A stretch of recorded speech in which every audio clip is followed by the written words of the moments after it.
Hey learner, this is Nileshhanumantborate. So in this video, we will see the question paper with solution. Subject name is that the operating system. So this paper is conducted in April 2019 in Pune University. So let's see the first question. So attempt all of the following. 10 into 1, each carry the 1 mark. What is the bootstrap loader? So see what is the answer. So bootstrap loader is a program that resides in a computer ROM memory, read-only memory. It is automatically executed by the processor when turning on the computer. The bootstrap loader reads the hard drive boot sector to continue the process of loading the computer's operating system. So second question, what is the ready queue? See here, the ready queue consists of all the processes which are ready and waiting to execute on a processor. The processors which are waiting for the input output or an interrupt or a parent process waiting for its child completion are not part of a ready queue. So if the OS use the demand paging, the new processor are placed in a ready queue even though no pages are allowed to the process. So if the OS does not use the demand paging, then it will allocate the pages to a process in advance before it goes in the ready queue. So next, what do you mean by the multi-core system? So see here, multi-core means that more than one processor. So it is called as the multi-core processor. A single integrated circuit used to package or hold these processors. So this architecture places multiple processor cores and bundle them as a single physical processor. The objective is to create a system that can complete more tasks at a time, thereby gaining better overall system performance. Next, priority scheduling suffer from starvation. Is this true or false? So this statement is a true. Starvation or indefinite blocking is a phenomenon associated with the priority scheduling algorithms. So in which process ready to run for CPU can wait indefinitely because of the low priority. So in heavily loaded computer system, a steady stream of high priority processes can prevent a low priority processes from ever getting the CPU. So next, what is the mutual exclusion? So this question is in the deadlock chapter. So mutual exclusion is the concurrency control property which is introduced to prevent race condition.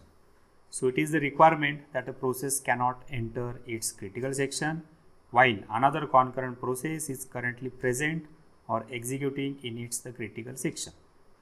So that is one process is allowed to execute the critical section at any given instance of a time. Next, define the logical address. Logical address is also called as the virtual address. So logical address is generated by the CPU while a program is running. So the logical address is the virtual address as it does not exist physically. Therefore, it is also known as the virtual address. So this address is used as a reference to access the physical memory location by the CPU. The term logical address space is used for set of all logical addresses generated by a program's perspective. Next, which scheduler control the degree of multiprogramming? See here, the primary object of the job scheduler is to provide a balanced mix of a job, such as input-output bound and the processor bound. It also controls the degree of multiprogramming. So if the degree of multiprogramming is stable, then average rate of process creation must be equal to the average departure rate of processes leaving the system. Then list the deadlock handling techniques. So see here, there are the 4 techniques: prevention, avoidance, detection and recovery. Next, what is the compaction? Okay, so this is a memory compaction. So it is a process in which the free space is collected in a large memory chunk to make some space available for the processes. So compaction refers to the combining all the empty space together and processes. So they helps to solve the problem of a fragmentation, but it requires too much of CPU time. Then write the file access method. See here two methods, sequential and the direct or the random. So sequential data store sequentially and direct access, so data can be retrieved randomly any location. Okay. Then question number 2, attempt any two of the following, each carry the 5 marks. So explain the MUT with example, write its advantage. So here there is a typing mistake in question paper. So this is the MVT, multi-programming with variable number of a task. Okay. So see here, it is also called as a dynamic partition memory, okay, or variable partition memory management scheme. So in this method, memory is divided into the variable sizes. This is depend on size of a requested job of a partitions. So these are not hardware partitions, they are made by the software partition. So these are protected by the special data structure information stored in the memory. The total number of partitions depends on the nature or the size of the jobs and the total free memory.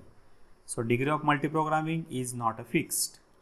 So this scheme suffer from the internal fragmentation problem as well as external fragmentation problem. So let's see the one example. So consider the following example having the 256K of a memory and schedule the following jobs. So there are total 5 jobs. If the job 1 required the 60K of memory and this execution time is that the 10, then second job 100K, execution time 5, then 30, 20, 70, 8 and 50 and 50. So here we assume that monitor require the 40K memory and here total memory is that the 256K.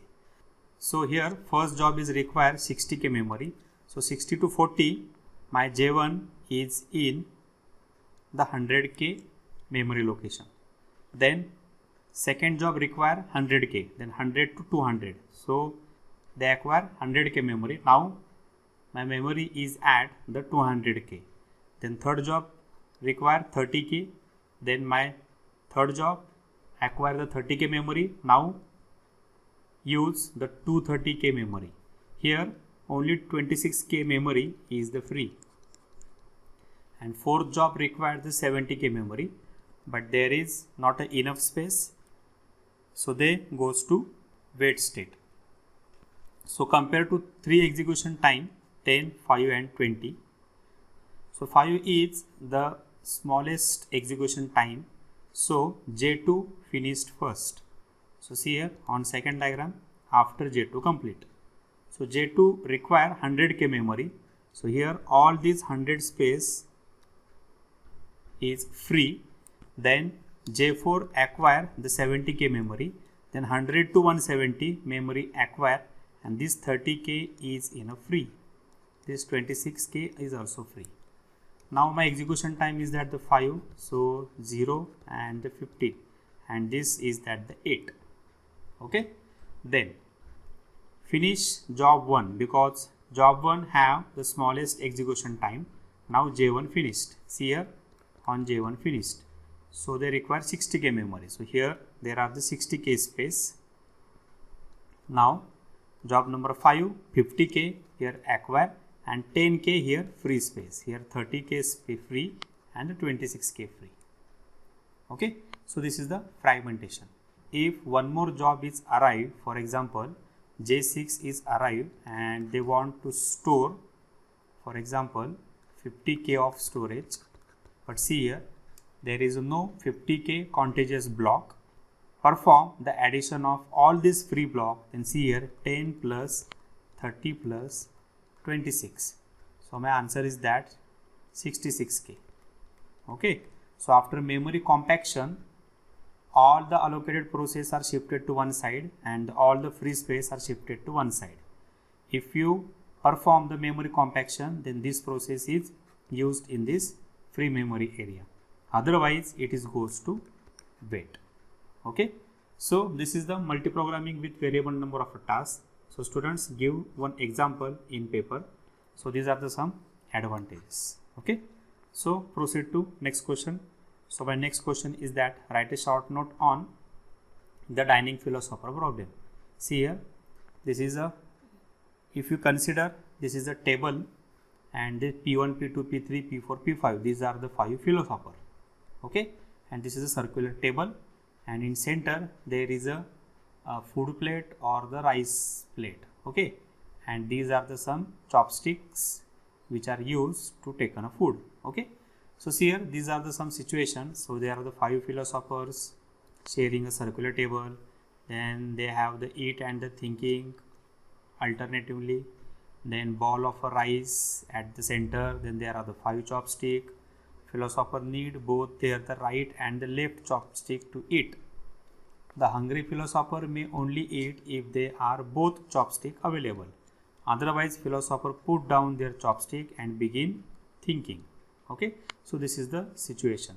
So now here the dining philosopher is a classic synchronization problem, as it demonstrates a large class of a concurrency control problem. So solution is that, so it is use a semaphore to represent a chopstick. A chopstick can be picked up by executing a wait operation. Okay, and semaphore and release by executing a signal semaphore. So these two operations are modified. See here on next slide. So do here wait chopstick I and wait chopstick I plus 1 modify. Why modify? Because table is circular. So 0, 1, 2, 3, 4, again 4 plus 1, 5, 5 modify, again 0, 1, 2, 3, 4. That's way. Okay, so here wait 2 chopstick, eating, again signal 2 chopstick, thinking. Okay, so this step is repeated, then there is no deadlock. Okay, so this is the solution of the dining philosopher problem. Then next, see that consider the following set of processes. So this is the process, burst time, arrival time. Here by using the round robin algorithm. Okay, find the average wait time and the average turnaround time. Here time quantum is that the 2. So see the solution. So here these three processes, time quantum is the 2. Okay, first we draw the Gantt chart. So first arrival time 0. Okay, so they used the 2 burst time. So here 0 to 2 we draw the Gantt chart. Now these 2 are used in Gantt chart. Now here we finish the P2. Okay, so 2 means that next 3 processes are arrive, 1 and 2. Okay, so this is ready queue, first P2, then P1, then P3 are the arrive. Okay, now P1. So P1 they require 2 time quantum. So here 2 to 4. Okay, now my time is that the 4. Okay, so here P4 is arrive because this arrival time is that the 3. So P4 is in a ready queue. Okay, here we finished P2, then P1. Now P3. So P3 have the only 1 burst time. So they used here. Okay, here we finish P3, then P4. Use the 2 time quantum here. Now they have the 7. So only 2 processes are in this case, P1 and the P4. So after P4 it is going to P1. So P1 use the 2 burst time. Now this here we close this process 9. Okay, then again P4. P4 have the only 1 burst time. Here P4 is allocated. Now here number is that the 10. So this arrival time P5 is arrived. Now burst time is that the 3. So first use the 2 time quantum. Here 12 and then 1, then 13. Okay, so see here this is the table. Here this is the burst time, arrival time, start time. See here P1 start on second position. Okay, then P2 start 0, then 4, 5, 10. So see here finish time. If the processes are repeated, then consider the last finish time. So check P1, P2, P3, P4, P5. So wait time. So this is the formula of wait time, start time minus arrival time plus new start time minus old finish time. So see here P1 is repeated 2 times. Okay, so first start time minus arrival time, start time minus, so minus arrival time 2 minus 1. So 2 minus 1 plus, okay, new start time. So see here this is P1 and this is the P1. So new start time is that the 7 and the old finish time is that the 4. So 7 minus 4 here. Okay. So 2 minus 1 1 and 7 minus 4 3. So addition is that the 4. Okay. So like this way we calculate the wait time. So here addition is that the 10 and turnaround time is that the finish time minus arrival time. Okay. So see here this total is the 23. Here by mistake I have written here 24. So here this total is the 23. Okay. So 23 divided by 5. So 4.6. Okay. So here we find the average wait time and the average turnaround time. So total divided by the number of processes. So number of processes is that the 5. So 10 divided by 5 2 and 23 divided by 5 4.6. Okay. Then next question number 3. What is a process? Explain the different types of a process states. Here you draw the process state diagram. Okay. And this is the one situation.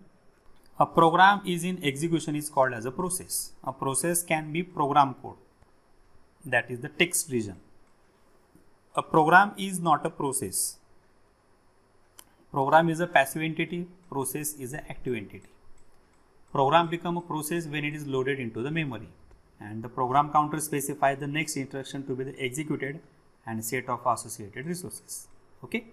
So see here one by one what is the state diagram. So here new process is created, it is ready to execution.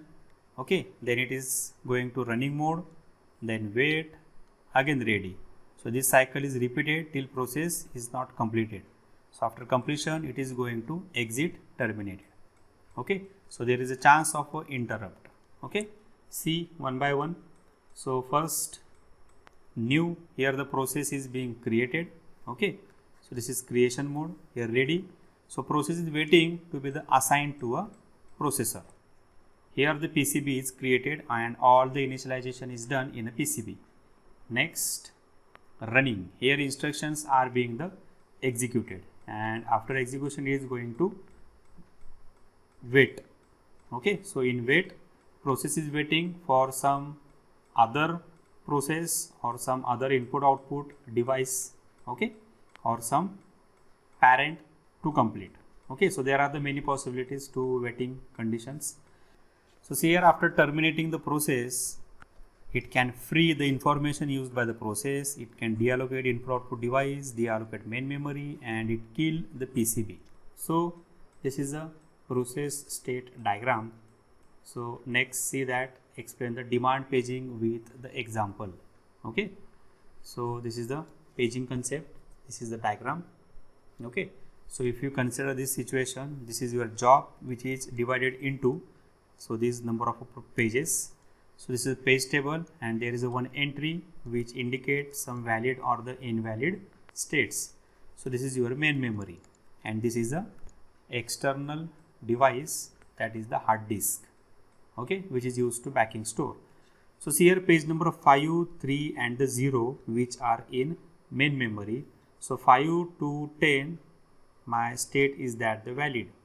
Okay, and the other pages are not in a memory, so my state is that the invalid. Okay, if it is not in a main memory, then there is a chance of there is in a secondary memory. Okay, so let's see or let's explore the demand paging concept. So see here, this is one situation. If the page is a valid, page processing instruction continue as a normal. If the page is invalid, then page fault occur. The memory reference is then checked to determine if a valid reference to a location on secondary memory or not. If not, process is terminated. Now the disk operation to read the desired page into the main memory is scheduled. Finally, the instruction was interrupted by the operating system. Trap is restarted. Okay, so see here first what is the demand paging? So demand paging is a type of a swapping done in a virtual memory system. So in demand paging, data is not copied from the disk to the RAM until they are needed or being demanded by some program. So this is the meaning of a demand paging. Okay, so this is the allocation, max and the available. So these are the two sub questions. Find the need array and check here system is in safe sequence. So let's see the one another answer. So this is the allocation, max and the availables. First we find the need, so need equal to max minus allocation. So here subtract this max table to allocation, and here there is answer of a need array. Okay, so check if the system is in the safe state. So first initialize the finish array equal to false and the work equal to available. So available is that the 0 to 1. Okay, so see, this is your answer. So first process number 0, need is that the 1 to 1. So this is a need 1 to 1. Okay, then work is that the 0 to 1. So this is work. Okay, check here, need is less than equal to work. So check the corresponding number. So first number compare, so first 0 compare to 1, then second compare to second number, and third compare to third number. Okay, see, 0 is less than equal, need is less than equal to work. So check here, first number 1 is less than equal to 0, false. Okay, no dash dash false. Check the second process. Second process is that the 101, 120. Again check, need is less than work, 1 is less than 0, false. Again no dash dash false. Again process number 2, 056. Check here, 0 is less than equal to 0, true. 5 is less than equal to false. Again no dash dash false. Going to next process, 010. Check here, 0 less than 0, true. 1 less than equal to true. 0 less than equal 1, true. Here all these conditions are satisfied. So here need is less than work S, it is added in safe sequence P3, and work equal to work plus allocation. So check here, third allocation. So this is your third allocation 113, which is added in work. So this is your new work 134. Okay, so this new work is considered on the next process. Check here sequentially on process number 4, 053. Check, 053 is less than 134, no. Okay, so here we finish all this process. Again we repeat all those processes which are in no condition, means that need less than equal work is in no condition, means that they are not in a safe sequence. So check here by sequence wise 0, 1, 2, 4. Here all these needs are less than equal work, yes, yes, yes, yes, and these are added in a safe sequence. So this is your safe sequence P3, P0, P1, P2, P4. Okay, so proceed to next question. So my question number 4, attempt any one, A or B. So first question is, what is the dispatch latency time, or write the function perform in a dispatcher. So see first what is the dispatch latency time. So they describe the amount of a time it takes for a system to respond to a request for a process to begin the operation. So this is called as a dispatch latency time. Then see what are the operations performed by the dispatcher. So dispatcher is the module that gives the control of a CPU to the process selected by the short-term scheduler. So the functions are the switching context, switching to user mode, jumping to the proper location in user program to restart that program. Okay, then dispatcher, which is the module that gives the control of a CPU to the process selected by the short-term scheduler. Okay, so in scheduler there are the 3 types: short-term, middle-term and long-term. So dispatcher is used in a short-term scheduler. Okay, so it reduces the degree of a multi-programming. So next, see that next question. So here this is your the page reference string 728458476137. So use here the 4 frames to find the LRU and the OPT. So here first LRU, least recently used. So first 7, then 72, then 728, then 7284. Now 5.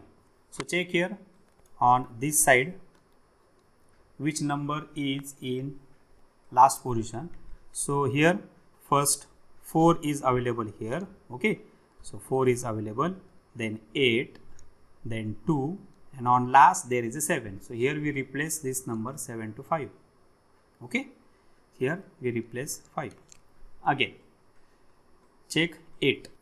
So see here 8 is already in a frame. Okay, so here this is a no, we not replace the page. 4 is already is in frame, no. Then check the 7. So see here from this position to last. So first 4 is present, then 8, then 5, and on last there is a 2. So here we replace 2 to 7. Okay. So by doing this way, we find the LRU. So my total number of page fault is that the 9. Then see the OPT. Okay. So for 7, 7 to 7 to 8 and 7 to 8 4. 7 to 8 4. Okay. Now here 5 is inserted. So from check here from this number to here. So check here first 8 is present, then 4 is present, then 7, and on last there is a 2. Okay. So here 2 is replaced to 5. Again 8 is already in a frame. So this is no. Again this is no. Check 7. So from this condition to next check here. So see 7 is already is in frame. Now check the 6. Okay. So see 7 5 8 4. So there is an 7. Okay. But these three numbers are not available in the future strings A684. Okay. So it is check from this condition to previous like the LRU. So here there is a 6, then on previous 4, on last there is a 8. So here we replace 1 to 8. Okay. So like this way we find the total number of page fault in OPT. Then see the next question. So explain the many-to-many multi-threading model. So see here this is user model and the kernel model. Okay. So in this model we have the multiple user thread multiplex to say or less number of kernel level threads. So number of kernel level threads are the specific to the machine. So advantage of this model, as if a user thread is a block, we can schedule other user thread to other kernel thread. So the system doesn't block if a particular thread is a block. Okay. So this is a 2 marks question. So here we finish the question number 4 to A. Now going to B. So first one is that explain the link allocation of a disk space. So this question is in the file system. Okay. So there are the 3 allocations: contiguous, linked, and the index. So here question is the linked list allocation or the link allocation. So each file is a linked list of a disk block which need not be the contiguous. The disk block can be the scattered anywhere on the disk. The directory entry contain a pointer to the starting and the ending file block. So each block contains a pointer to the next block occupied by the file. So see here, if you consider the situation, if your file name is that the zip, okay, and by using linked list, they allocate this hard disk size. So here start is that the 9. So see here 9. So 9 is linked to this 16. Again 16 is linked to the 1. 1 is linked to the, this is 10 number, then 10 is linked to this 25. Here 25, the address is that the -5. Means that this 25 is the last node of this file. Okay. So advantage is that this is the very flexible to the size. There is no need to the contiguous memory allocation. You can use the any block to the file for the storage. Okay. And the disadvantage is that you cannot go to the random location at the any node or the any block. Okay. If you want to go to the node number 5, then it is always goes to the start node. Okay. So from first to second, second to third, third to fourth, then fourth to 5. Like this way, we have to go the node number 5. There is no mechanism or the no technique to go the random location of a node. Okay. So this is a problem of a link file organization. So next question is that what is the resource allocation graph? See here. So this is a pictorial representation of the state of a system.